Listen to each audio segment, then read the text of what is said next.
हरि ओम।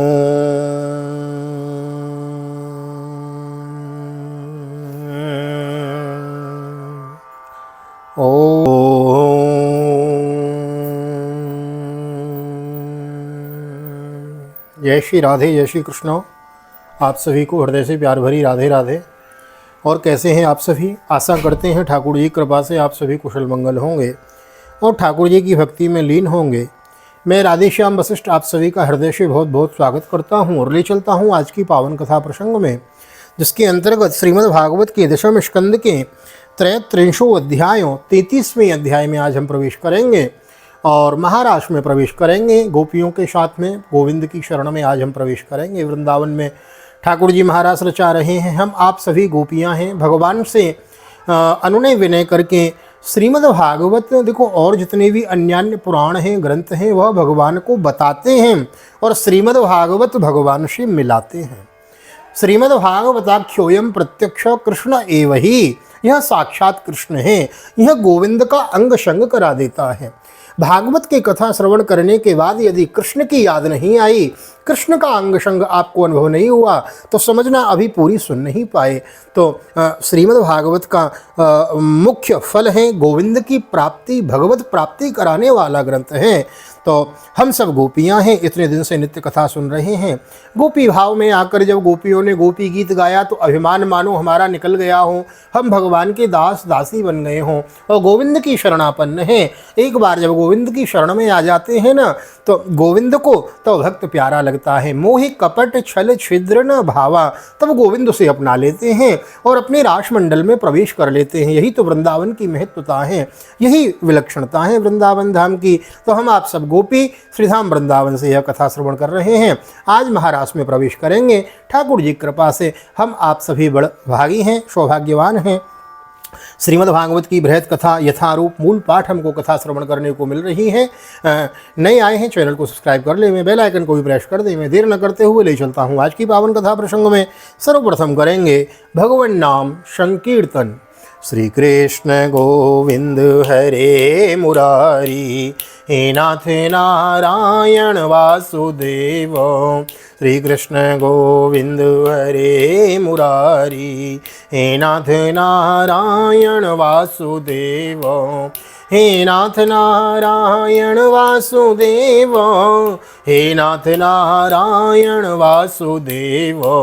श्री कृष्ण गोविंद हरे मुरारी, हे नाथ नारायण वासुदेव। नारायणं नमस्कृत्यं नरं चैव नरोत्तमं देवीं सरस्वतीं व्यासं ततो जयमुदीरयेत्। कृष्णाय वासुदेवाय हरे परमात्मने प्रणतः क्लेशनाशाय गोविन्दाय नमो नमः। ओम नमो भगवते वासुदेवाय। श्रीमद्भागवत महापुराणं दशमस्कन्ध पूर्वार्धम् अथ 33 श्रीशुक उवाच। इत्थं भगवतो गोप्यः सुत्वा वाचः सुपेशला, जरो जहुर्विरहजं तापं तदङ्गोपजिताशिशं। तद्रारभत गोविन्दो रासक्रीडामनुव्रतैः, श्रीरत्नैरन्वितः प्रीतेरन्योन्नावद्बाहुभिः। रासोत्सवः सम्प्रवृत्तो गोपीमण्डलमण्डितः, योगेश्वरे योगेश्वरेण कृष्णेन तासां मध्येर्द्वयोर्द्वयोः, प्रविष्टेन गृहीतानां कंठे स्वनिकटं स्त्रियः। श्री सुखदेव जी कहते हैं, राजन गोपियाँ भगवान की इस प्रकार प्रेम भरी सुमधुर वाणी सुनकर जो कुछ विरहजन्य ताप सहित था उससे भी मुक्त हो गईं और सौंदर्य माधुरी निधि प्राण प्यारे के अंग संग में सफल मनोरथ हो गईं। भगवान श्री कृष्ण की प्रेयसी और सेविका गोपियाँ एक दूसरे की बाह में बाह डाल खड़ी हुईं। उन स्त्री रत्नों के साथ यमुना जी के पुलिन पर भगवान ने अपनी रासमयी रास क्रीड़ा प्रारंभ की है। पुल रास बिहारी भगवान की जय।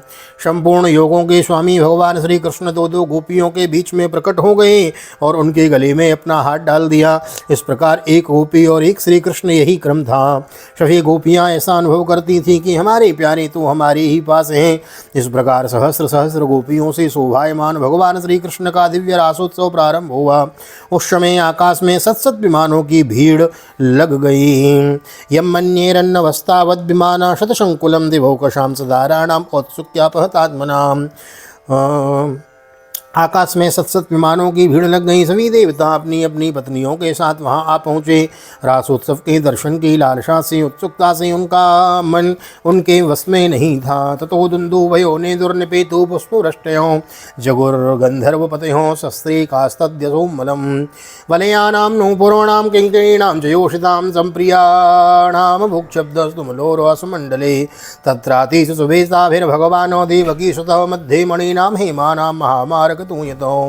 स्वर्ग की दिव्य दुंदुभियाँ अपने आप बज उठी। स्वर्गीय पुष्पों की वर्षा होने लगी। गंधर्वगण अपनी अपनी पत्नियों के साथ भगवान के निर्मल यश का गान करने लगे। रासमंडल में सभी गोपियाँ अपने प्रियतम श्याम सुंदर के साथ नृत्य करने लगीं। उनकी कलाइयों के कंगन, पैरों की पायजेब और करधनी के छोटे छोटे घुंघरू एक साथ बज उठे। असंख्य गोपियाँ थीं, इसलिए यह मधुर ध्वनि से भी बड़े ही जोर की हो रही थी। मधुर ध्वनि भी बड़ी जोर की हो रही थी। तत्राति सुबेताभिर्भगवानो देवकीसुतो मध्ये मणीनां हेमानां महामारक तूयतो। नृत्य के समय गोपियाँ तरह तरह के ठुमक ठुमक कर अपने पाँव कभी आगे बढ़ाती तो कभी पीछे हटा लेती। कभी गति के अनुसार धीरे धीरे पाँव रखती तो कभी बड़े वेग से, कभी चाक की तरह घूम जाती। कभी अपने हाथ उठाकर भाव बताती तो कभी विभिन्न प्रकार से उन्हें चमकाती। बड़े बड़े कलापूर्ण ढंग से मुस्कुराती तो कभी भौहें मटकाती। नाचते नाचते उनकी पतली कमर ऐसी लचक जाती मानो टूट गई हो। झुकने, बैठने, उठने और चलने की फुर्ती से उनके स्तन हिल रहे थे तथा वस्त्र उड़े जा रहे थे। कानों के कुंडल हिल हिल कर कपोलों पर आ जाते थे। पादन्यासेर्भुज विद्युद्भिः सस्मितिर्भ्रुविलासेन भज्यन् मध्येश्चलकुचपुटैः कुण्डलैर्गण्डलोलैः सुध्यन्मुख्यः कविररसनाग्रन्थयः कृष्णवध्वो गायन्तस्तं तडित इव तामेघचक्रे विरेजुर् उच्चैर्जगुर्नृत्यमाना रक्तकण्ठौ रतिप्रिया कृष्णाभिर्मर्षमुदिता यद्गीतेनेदमावृतं। नाचने के परिश्रम से उनके मुंह पर पसीने की बूंदें झलकने लगी थीं। केसों की चोटियां कुछ ढीली पड़ गई थीं। नीवी की गांठें खुली जा रही थीं। इस प्रकार नटवर नंद लाला की परम प्रिय श्री गोपियाँ उनके साथ गा गा कर नाच रही थीं। परीक्षित उस समय ऐसा जान पड़ता था मानो बहुत से श्री कृष्ण तो सांवले सांवले मेघमंडल हैं और उनके बीच बीच में चमकती हुई गौरी गोपियाँ बिजली हैं। उनकी शोभा असीम थी। गोपियों का जीवन भगवान की रति है, प्रेम है। वे श्री कृष्ण से सटकर नाचते नाचते ऊंचे स्वर में मधुर गान कर रही थीं। श्री कृष्ण का संस्पर्श पाकर और भी आनंदमग्न हो रही थीं। उनके राग रागनियों से पूर्ण गान से यह सारा जगत अब भी गूंज रहा है। काचित् समम मुकुंदेन स्वरजातिरमिश्रित उन्निन्ये पूजिता तेन प्रियता साधु साधुते तदेव द्रवमुन्निन्ये तस्ते मानं च बहुदात् काचित् रासपरिश्रान्त पार्श्वस्तस्य गदाभृतो जग्राह बाहुना स्कंदं स्थलद्वलय मल्लिकाः। कोई गोपी भगवान के साथ उनके स्वर में स्वर मिलाकर गा रही थी। वह श्री कृष्ण के स्वर की अपेक्षा और भी ऊंचे स्वर में राग अलापने लगी। उसके विलक्षण और उत्तम स्वर को सुनकर वे बहुत ही प्रसन्न हुए और वाह वाह करके उसकी प्रशंसा करने लगे। उसी राग को एक दूसरी सखी ने ध्रुपद में गाया। उसका भी भगवान ने बहुत सम्मान किया। एक गोपी नृत्य करते करते थक गई। उसकी कलाइयों से कंगन और चोटियों से बेला के फूल खिसकने लगे। तब उसने अपने बगल में ही खड़े मुरली मनोहर श्याम सुंदर के कंधे को अपनी बाह से कसकर पकड़ लिया है। तत्रैकांसगतं बाहुं कृष्णस्योत्पल सौरभं चंदनालिप्तमा ग्रायो रष्टरोमा चुंबहो कस्याचिन्नाट विक्षिप्त कुंडल्यत्वे समंडतम गंडम गंडे संदधत्या अदात्तांबूल चर्बितम नृत्यन्ती गायति काचित् कूजुन्नु परमेकला पार्श्वस्थाच्युत हस्ताब्जम श्रांताधास्तनयो शिवम। भगवान श्री कृष्ण ने अपना एक हाथ दूसरी गोपी के कंधे पर रखा था। वह स्वभाव से तो कमल के समान सुगंध से युक्त था ही, उस पर बड़ा सुगंधित चंदन का लेप भी था। उसकी सुगंध से वह गोपी पुलकित हो गई। उसका रोम रोम खिल उठा। उसने झट से उसे चूम लिया। एक गोपी नृत्य कर रही थी। नाचने के कारण उसके कुंडल हिल रहे थे। उनकी छटा से उसके कपोल और भी चमक रहे थे। उसने अपने कपोलों को भगवान श्री कृष्ण के कपोल से सटा दिया और भगवान ने उसके मुंह से अपना चबाया हुआ पान दे दिया। कोई गोपी नूपुर और करधनी के घुंघरुओं की झनकारती हुई नाच और गा रही थी। जब वह बहुत थक गई तब उसने अपने बगल में ही खड़े श्याम सुंदर के शीतल कर कमलों को अपने दोनों स्तनों पर रख लिया है। गोप्यो लब्धाच्युतम कांतम श्रियो एकांत वल्लभम गृहीत कंठस्तद्दौर्भ्याम गायन्तस्तं बिजौनिरे। परीक्षित गोपियों का सौभाग्य लक्ष्मी जी से भी बढ़कर है। लक्ष्मी जी परम प्रियतम एकांत वल्लभ भगवान श्री कृष्ण को अपने परम प्रियतम के रूप में पाकर गोपियाँ गान करती हुई उनके साथ विहार करने लगी। भगवान श्री कृष्ण ने उनके गलों को अपनी भुजा पास में बांध रखा था। उस समय गोपियों की बड़ी अपूर्व शोभा थी, उनकी बड़ी अपूर्व शोभा थी। कर्णोत्पलालक विटंक कपोल घर्म वक्त स्त्रियो वलयनूपुरघोषवाद्यै गोप्यः समं भगवता ननतुष्वकेशो सस्रस्रजो भ्रमरगायकराशगोष्ठ्याम् एवं परिस्वङ्गकरा विमर्शो स्निग्धेक्षणोद्यामविलासहासै रेमे रमेशो व्रजसुन्दरी वीर्यतार्भकस्वप्रतिबिम्बविभ्रमो तदङ्गशङ्गप्रमुदाकुलेन्द्रिय केशान्तकूलं कुचपड्डिकाम्भो नाञ्चो पृथिव्योडुमलं व्रजस्त्रियो विस्त्रस्तमालाभरणाकुरुदुवः। उनके कानों में कमल के कुंडल शोभायमान थे, घुंघराली लकें कपोलों पर लटक रही थीं, पसीने की बूंदें झलकने से उनके मुख की छटा निराली ही हो गई थी। वे रासमंडल में भगवान श्री कृष्ण के साथ नृत्य कर रही थीं। उनकी कंगन और पायजेबों के बाजे बज रहे थे, भौरे उनके तार सुर में अपना सुर मिलाकर गा रहे थे और उनके जूड़ों तथा चूटियों में गुथे हुए फूल गिरते जा रहे थे। परीक्षित जैसे नन्हा सा शिशु निर्विकार भाव से अपनी परछाई के साथ खिलता है, वैसे ही रमारमण भगवान श्री कृष्ण कभी उन्हें अपने हृदय से लगा लेते, कभी हाथ से उनका अंग स्पर्श करते, कभी प्रेम भरी तिरछी चितवंशी उनकी ओर देखते थे, तो कभी लीला से उन्मुक्त हंसी हंसने लगते। इस प्रकार उन्होंने वृद्ध सुंदरियों के साथ क्रीड़ा की और विहार किया है। तदंग संग प्रमुदाकुल इंद्रियों की सांदुकूलम कुचुपट्टिकाम्भो नांचो पृथिव्योडुमलम ब्रजस्त्रियो विस्त्रस्त्रमाला भरणाकुर्दुभो कृष्ण विक्रीडतम वीक्ष मोहो चरस्त्रियों कामार्धता शशांकश्च सगणो विस्मितो भवन्। परीक्षित भगवान के अंगों का स्पर्श प्राप्त करके गोपियों की इंद्रियां प्रेम और आनंद से विह्वल हो गईं। उनके केस बिखर गए, फूलों के हार टूट गए और गहने अस्त व्यस्त हो गए। वे अपने केस वस्त्र और कंचुकी को भी पूर्णतया संभालने में असमर्थ हो गईं। भगवान श्री कृष्ण की और रास क्रीड़ा देखकर स्वर्ग की देवांगनाएं भी मिलन की कामना से मोहित हो गईं और समस्त तारों तथा ग्रहों के साथ चंद्रमा चकित विस्मित हो गए। कृत्वा तावन्तमात्मानं यावतिर्गोपयोऽसितो रेमेशो भगवास्ताभिरात्मा रामोऽपि लीलयो तासामति विहारेणो श्रान्तानां वदनानिशो प्राम्रजत करुणा प्रेम्णा शन्तमेनाङ्गपाणिनां।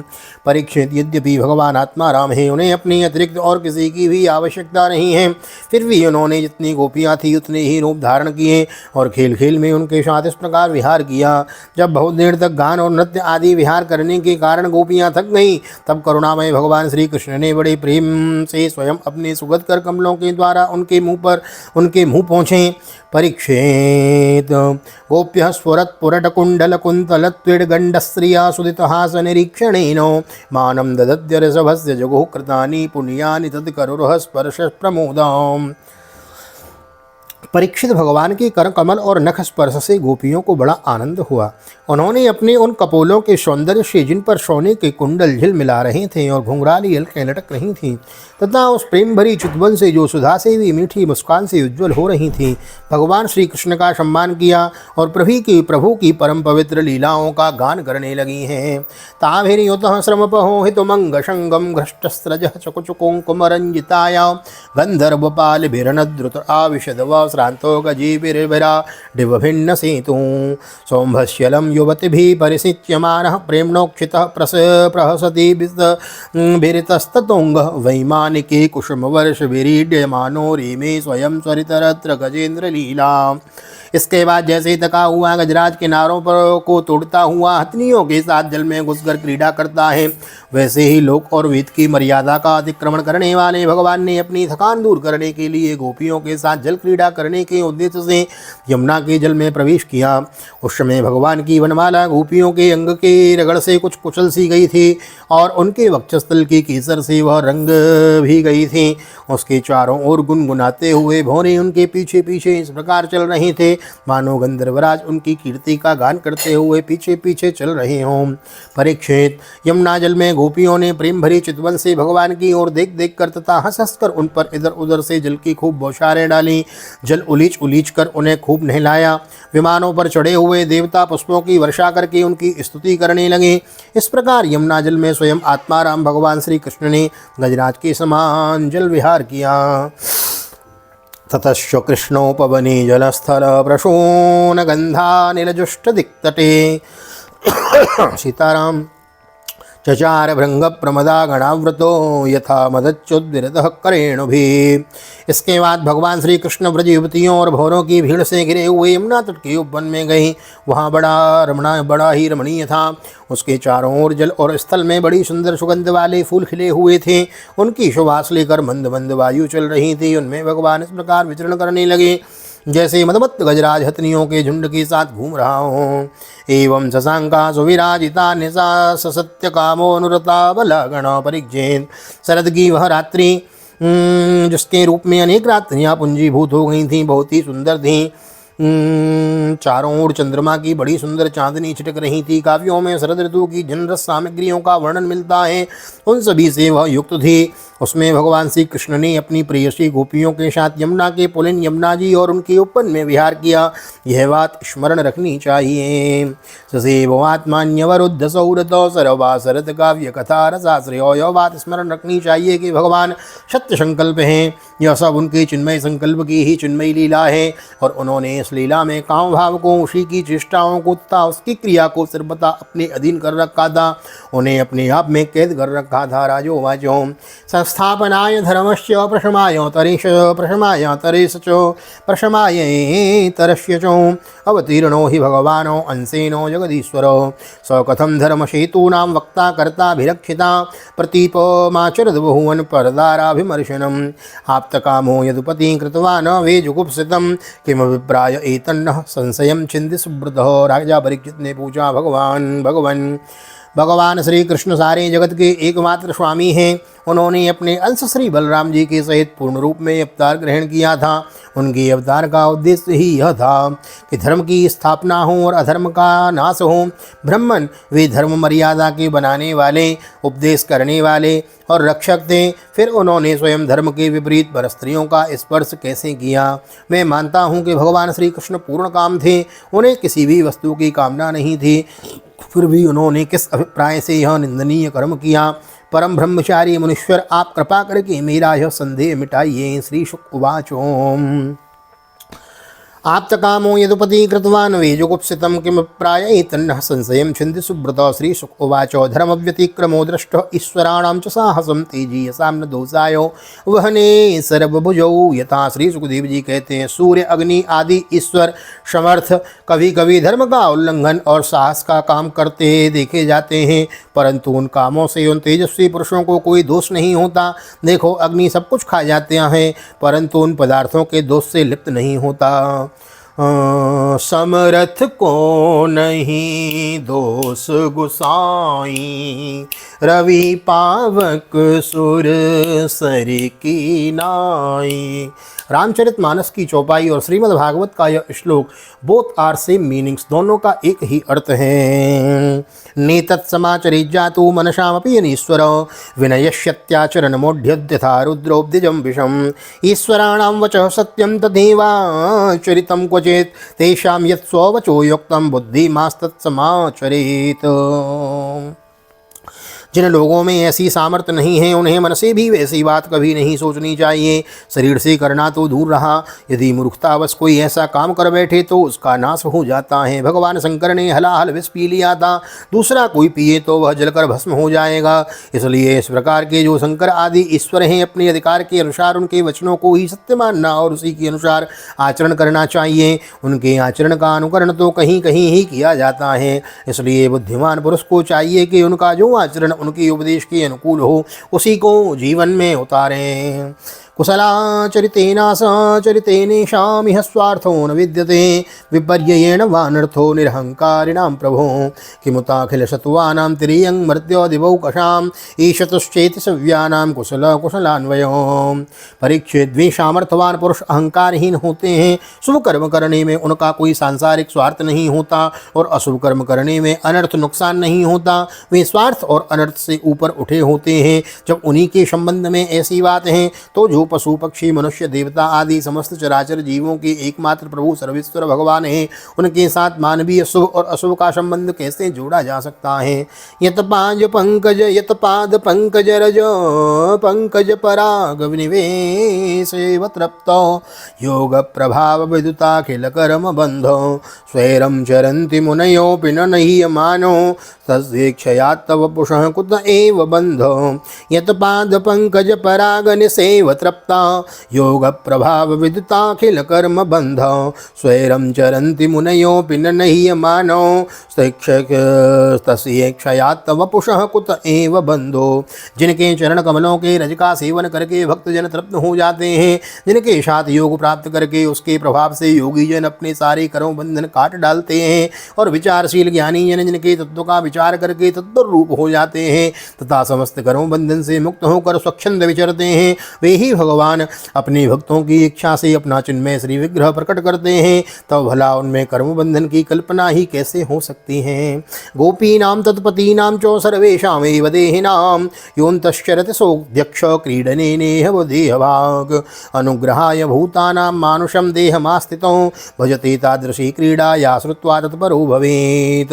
गोपियों के, उनके पतियों के और संपूर्ण शरीरधारियों के अंतःकरणों में जो आत्मा रूप से विराजमान है, जो सबके साक्षी और परमपति हैं, वे ही तो अपना दिव्य चिन्मय श्री विग्रह प्रकट करके यह लीला कर रहे हैं।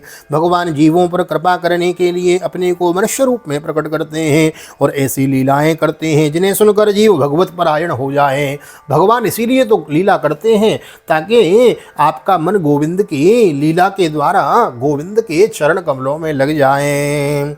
नासूयन खलु कृष्णायो मोहितास्तस्य माययो मन्माना मन्यमाना सुपार्श्वस्थान स्वान् स्वान् दारान् ब्रजौकसो ब्रह्मरात्रो उपावृत्ते वासुदेवानुमोदितो अनिक्षन्त्यो युयुर्गोप्य स्वग्रहान् भगवत प्रियो।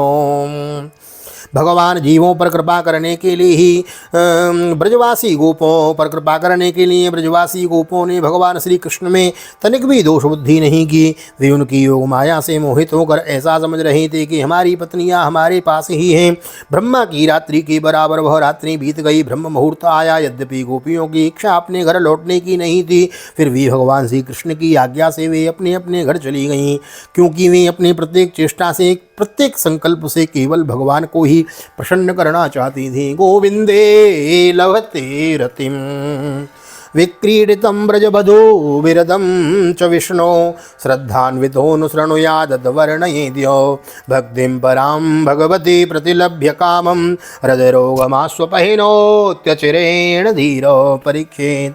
जो धीर पुरुष ब्रज युवतियों के साथ भगवान श्री कृष्ण के इस चिन्मय रास विलास का श्रद्धा के साथ बार बार श्रवण और वर्णन करता है, उसे भगवान के चरणों में पराभक्ति की प्राप्ति होती है और वह बहुत ही शीघ्र अपने हृदय के रोग काव विकार से छुटकारा पा जाता है। उसका काम भाव सर्वदा के लिए नष्ट हो जाता है। श्रीमद्भागवते महापुराणे पारमहंस्यां संहितायां दशमस्कंदे पूर्वार्धे रासक्रीडा वर्णनम नाम त्रिंशो रामत्रयत्रिंशोत्सवः श्रीबालकृष्णचरणार्पणमस्तु।